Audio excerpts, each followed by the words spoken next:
Gold trusted gold buyers. మీరు తాకట్టు పెట్టిన బంగారాన్ని విడిపించి ఈ రోజు ఉన్న మార్కెట్ ధరకు కొనబడను. డాక్టర్ గారు, డాక్టర్ గారు, ఏంటి ఆలోచిస్తున్నారు? అబ్బే ఏం లేదు, ఒక విషయం అడుగుతాను, చెప్తావా? అడగండి. చాలా ఏళ్ల క్రితం ఈ ఊళ్ళో రంగన్న అని అందరికీ సాయం చేసే మనిషి ఉండేవాడు. అతను ఏమయ్యాడు? ఇది డాక్టర్ గారి దగ్గర నమ్మిన బంట్లో పనిచేసేవాడు. ఆ రంగన గురించేనా? అవును, ఆ రంగన్నే. డాక్టర్ బాబు చాలా మంచివాడు కదమ్మా. అలాంటి మంచి మనిషికి రంగన సాయం చేస్తుండేవాడు. మంచోళ్ళకి సాయం చేయడం మా ఊళ్ళో నేరం కదా. అంతే, డాక్టర్ బాబు చచ్చిపోయిన రాత్రే ఈ రంగన శవం కూడా దొరికింది.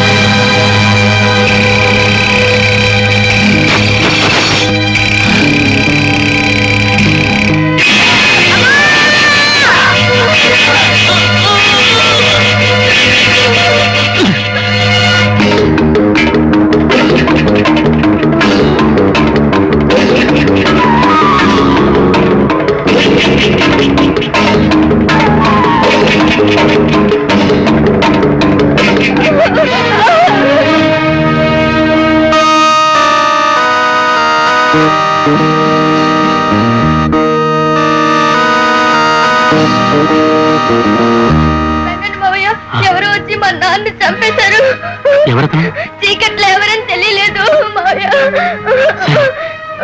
నువ్వు వెళ్ళకూడదమ్మా, నువ్వు నాతో రామ్మా. బాబు, బస్ ఆపండి, ఆపండి బాబు, ఆపండి. ఏంటయ్యా, ఏం జరిగింది?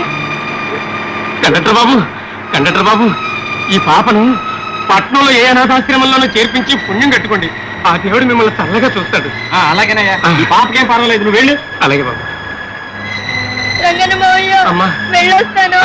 అలాగే శాంతమ్మ, జాగ్రత్తగా వెళ్ళమ్మా, జాగ్రత్తగా వెళ్ళరా.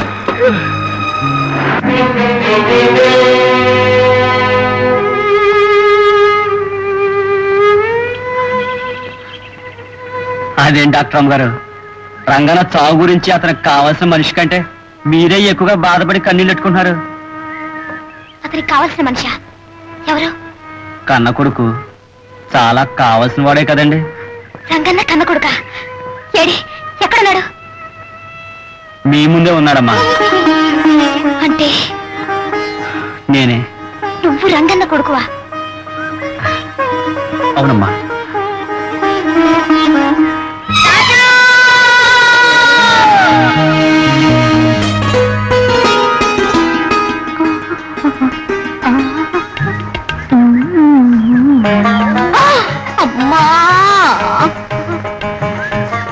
పిల్లడా, ముందు వెనక చూసుకోకుండా మీద పట్టమే తెలుసు. రాణి నెత్తుకుని సర్దాగా రావడంతో నేను చూసుకోలేదు. నువ్వైనా చూసుకొని తప్పుకోవచ్చు కదా. సరే గాని పిల్లడా, దొడ్డల్లోనూ, చెరువు గట్ల మీదనూ, తోటల్లోనూ ఎక్కడ చూసినా మీ ఇద్దరే కనిపిస్తున్నారు. మీ ఇద్దరికి అంత స్నేహమా? మాది స్నేహం కాదు, ప్రేమ.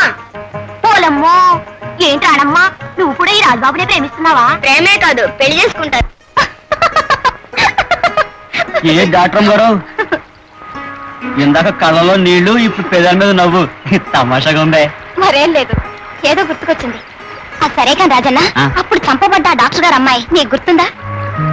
ఎవరు? రాణియా? రాణి గుర్తుందా అని అడుగుతున్నారా? గుర్తుండటమే కాదండి, ఇప్పటికీ నా గుండెల్లోనే ఉంది. ఈ గుండె ఆగిపోయేంత వరకు నాలోనే ఉంటుందండి. చాలా మంచి అమ్మాయి అండి. ఆ రాణి అంటే నీకు అంత ఇష్టమా? ఇష్టం ఏమిటండి, రాణి నా ప్రాణం. చందమామకు వెన్నెల్లాగా, సముద్రానికి కెరటాల్లాగా రాణి నాలో ఒక భాగం అండి. మీకు ఒక విషయం చెప్పనా? నేను ఇంతవరకు ఎందుకు పెళ్లి చేసుకోలేదు తెలుసా? ఎందుకు? నా మనసులో ఉన్న రాణిని తీసేసి వేరే మనిషిని ఇక్కడ ఉంచలేను కనుక. అంతేకాదు డాక్టర్ అమ్మా, నేను చనిపోయేలోగా ఏదో ఒక రోజున నా రాణి నాకు కనిపిస్తుందనే ఆశ. ఆ ఆశతోనే బతుకుతున్నాను. నీ ఆశ ఫలించి నీ రాణి నీకు హఠాత్తుగా ఇప్పుడు కనిపించిందనుకో, ఏం చేస్తావు? ఏం చేస్తానా, ఒక్కసారిగా కౌగిలించుకుని పైకెట్టేస్తాను.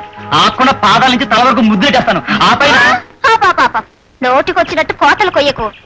నువ్వు ఆ పని చెయ్యలేవు. డాక్టర్ అమ్మో, ఈ రాజన్న మాటని మనసుని అంత తక్కువగా అంచనా వేయకండి. రాణి కనపడలే గాని ఖచ్చితంగా నేను అన్నట్టుగా చేసి చూపిస్తాను. ఖచ్చితంగా చేయలేవు. ఎవడి చేయగలని? చేయలేవని. రాణి కనపడమండి, చేస్తా చేసి చూపిస్తాను. అలాగా? సరే, ఇటు చూడు.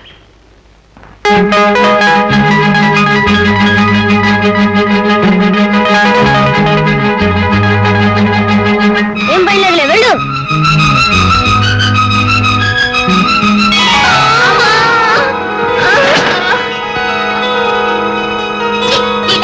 దేవుడా, ప్రేమలో పడి ఎదురొచ్చిన వాళ్ళందరికీ పడేస్తుంటారు. అని రాణి, అయ్యో చేతికి దెబ్బతో రక్తం వస్తుందే. దెబ్బ మానిపోయినా మచ్చ ఉంటుంది. ఆ మచ్చను చేయడప్పుడల్లా నీకు నేను గుర్తొస్తూ ఉంటాను. అంతేకాదు రాజు, నేను ఎంత పెద్దదానైనా ఈ మచ్చ చూడగానే నీకు నేను గుర్తు రావాలి.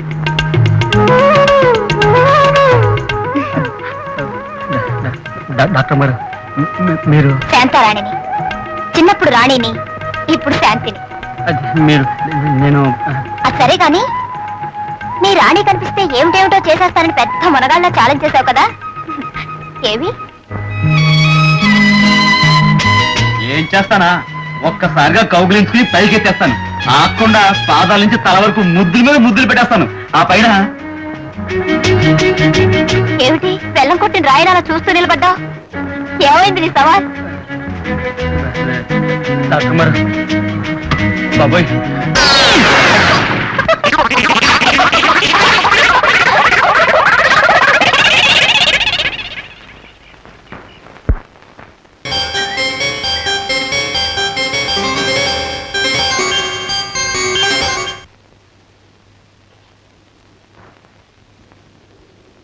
దుర్గా పప్పుచారు పట్టాలే. ఏం పాపం చేశావు? భోజనం కూడా ఆ చేత్తోనే. ఏమి ఎన్నిసార్లు చెప్పే పప్పుచారు తెమ్మని, అసలు నా మాట పట్టుకోవే. ఇంట్లో పిల్లలు ఉంటే ఇదిగో నాన్న తెచ్చి పెడతారు. నేనేం చిన్నపిల్లలు కాదు పరిగెత్తుకొచ్చి పెట్టాను. నేను అట్టగే పెడతాను అంతే. ఒరే మాధవా, గురు ఇదిరా వరస. కూర తెమ్మంటే పిల్లలు లేరు, పప్పుచారు తెమ్మంటే పిల్లలు లేరు, ఊరగాయ తెమ్మంటే పిల్లలు లేరు అంటుంది. నేనేం చేయని చెప్పు?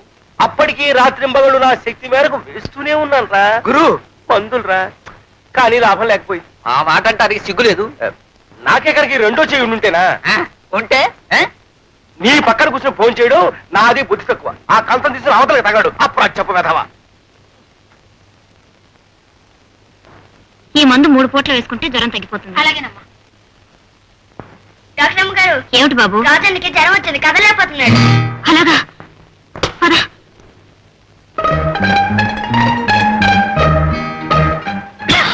105.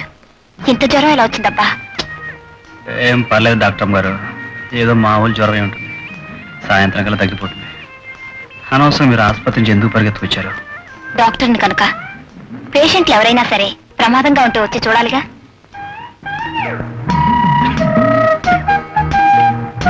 ఒక ఇంజెక్షన్ ఇచ్చేస్తే. అయ్యో బాబోయ్, సూది ముందా? నాకొద్దు బాబు. వద్దంటే ఈ జ్వరం కాస్త టైఫాయిడ్లోకి దింపుతుంది. అప్పుడు 2 వారాలు మంచం దిక్కుండా ఉండాలి. 2 వారాలు కాదు కదా, 2 ఏళ్ళు అయినా సరే మంచం మీద పడి ఉంటానేమో కానీ ఈ సూది మందు మాత్రం వద్దు బాబు, నాకు భలే భయం. ఈ పల్లెటూరికి మగవాడివి కదా, సూదికి భయపడతావేంటి చిన్నపిల్లలాగా? కర్రెత్తుకొచ్చినా కత్తి పట్టుకొచ్చినా నాకేం భయం లేదు, కానీ ఈ సూది మందు అంటే మాత్రం నాకు చచ్చేంత భయం. డాక్టర్మా ఈ సూది మందు వద్దు, కానీ ఏదైనా మాత్రం ఉంటేవా? ఏం లాభం లేదు, ఈ జ్వరానికి ఇంజెక్షన్ ఇవ్వక తప్పదు. డాక్టర్ ఏం లాభం లేదు. ఏమిటి అరుపులు? ఇంకా సూది గుర్తుందే? ఇంకా గుర్తులేదా?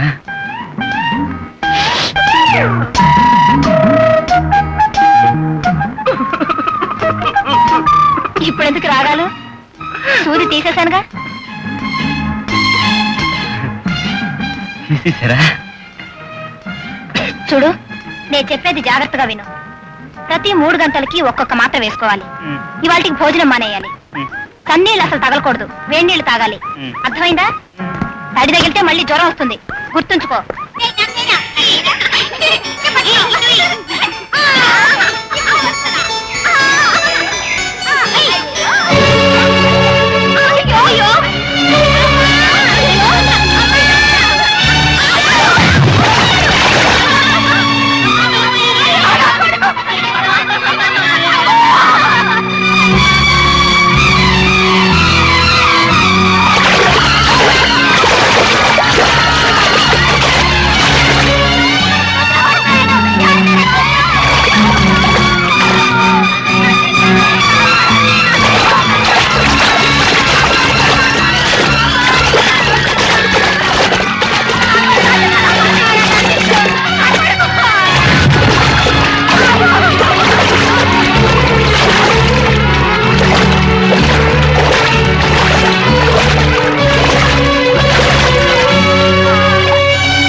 నీ కొడుకు ఏం భయం లేదు. ఇక నుంచైనా పిల్లల్ని జాగ్రత్తగా చూస్తా. అలాగే తల్లి, అలాగే. రాజన్ బాబు, సమయానికి నువ్వే దేవుళ్ళ రాకపోతే నా ఒక్కగానొక్క బిడ్డను పోగొట్టుకుని బ్రతుకంతా కడుపు కోతతో ఏడుస్తూ ఉండేదాన్ని. దాందే ఉందిలేమ్మా, బాబుకి ఏం పర్వాలేదు కదా. రాజు, నువ్వా బాబుని కాపాడింది? ఇంత జ్వరంతో నూతిలో దూకావా? ముందా తడి బట్టలు తీసాయి.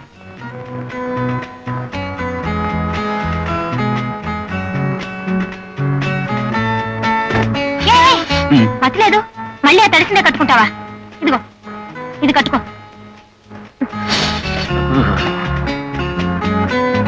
రాజు, నువ్వు ఆ బిడ్డను రక్షించడానికి అంత సాహసం చేశావు కదా, దురదృష్టవశాత్తు నీకు ఏదైనా ప్రమాదం జరిగితే? చూడు డాక్టర్ అమ్మా, నేను ఒక అనాథను. నేను బతికితే ఆనందించేవాళ్ళు, చస్తే ఏడ్చేవాళ్ళు ఎవ్వరు లేరు. కానీ ఆ పసివాడు బతకడం వల్ల ఆ తల్లి ఎంత ఆనందించింది. నిజమా కదా? మానవ సేవే మాధవ సేవ అనే పరమార్థంతో డాక్టర్ చదువులు చదువుతున్నారు ఎంతో మంది. కానీ డాక్టర్ అయిన తర్వాత ఆ పరమార్థం మర్చిపోయి వృత్తినే వ్యాపారంగా మార్చేస్తున్నారు చాలా మంది డాక్టర్లు. కానీ ఏ చదువులు లేకుండా ఈ మనుషులకు సేవ చేయాలనే నీ తపన చూస్తుంటే నువ్వెంతో గొప్పవాడు అనిపిస్తుంది. ఊరుకో డాక్టర్ అమ్మా, నువ్వు మరి పెద్ద మాలు చెప్పేస్తున్నావు. నాకేం అర్థం కావట్లేదు. సరే గాని పూర్తిగా తడిచిపోయావు. జ్వరం తిరిగి రాకుండా ఈ మాత్రలు వేసుకో. ఒక సూది మందు కాకుండా ఎన్ని సీసాల మాత్రలు ఇచ్చా మింగేస్తాను డాక్టర్ అమ్మా.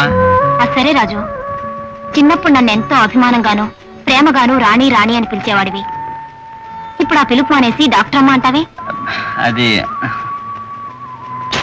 సరే, నీకు రాణి అన్న పిలుపు కంటే డాక్టర్ అమ్మ అన్న పిలుపే నిజంగా బాగుంటే అలాగే పిలు.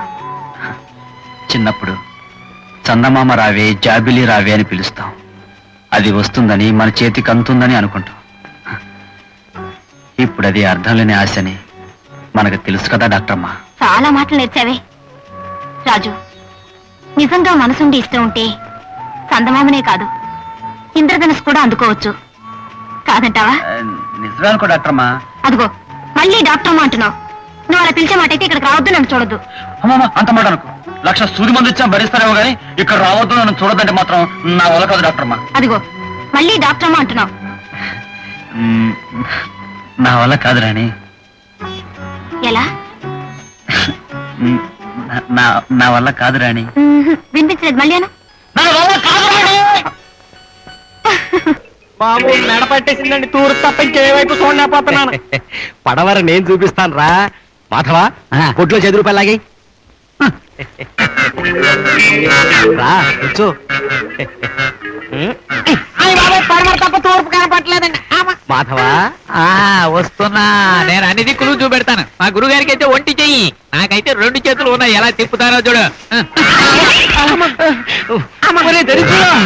వాడు మెడ చెప్పడం వచ్చు. అమ్మో, ముందు చెయ్యిపోయిందిరా బాబాయ్, ఆ చేయమాట దేవుడానికి ముందు నా తలకాయ నరికేయండి బాబాయ్. తొందర పడకండి, తొందర పడకండి. అబ్బిగా, అసలు ఇంత భయంకరంగా నీ మెడ ఎలా పెరిగిపోయిందిరా? మా ఆవిడ కొట్టిందండి, అప్పటి నుండి ఎలా ఉండిపోయింది. అదిగో మీ ఆవిడ. చూసారా గురువు గారు, నాటు వైద్యం అన్న తర్వాత కొంచెం తెలివిగా ఉంది. ఏడ్చావులే, నువ్వు నాకు వైద్య పాఠాలు చెప్పక్కర్లేదు. బ్యాగ్ ఇవ్వు. నేనేమన్నా? ఇవ్వు. నువ్వు డాక్టర్వి, నేను కంపౌండర్ని, నేనే పట్టుకోవాలి. నీ గురించి నాకు ఇంకా అర్థం కాలేదు. బాలేదానివే. ఆ మాటకొస్తే నా గురించి నాకే అర్థం కాలేదు, ఇక నీకేం అర్థం అవుద్ది? And for more videos, Please subscribe to iDream. Please subscribe to iDream. Please subscribe iDream. And please subscribe to iDream. For more videos, subscribe to iDream. please like, share and subscribe to the channel. Congratulations, iDream. Subscribe to iDream. Subscribe to iDream. So subscribe to iDream Media. iDream ki iDream team andarki huge congratulations. Please subscribe iDream Media. Please subscribe to iDream. Subscribe iDream. Please subscribe to iDream. iDream అంటే నా కళల channel subscribe చేసుకున్న నోరు తిరుగుతలేదు. మీరైతే గంట గుర్తు కొట్టండి. For more such videos, please subscribe to iDream. Subscribe to iDream. Please subscribe to iDream. Please subscribe iDream Media. Please do subscribe to iDream. Please subscribe to iDream Media. For best entertainment and information, please subscribe iDream. And don't forget to subscribe to iDream.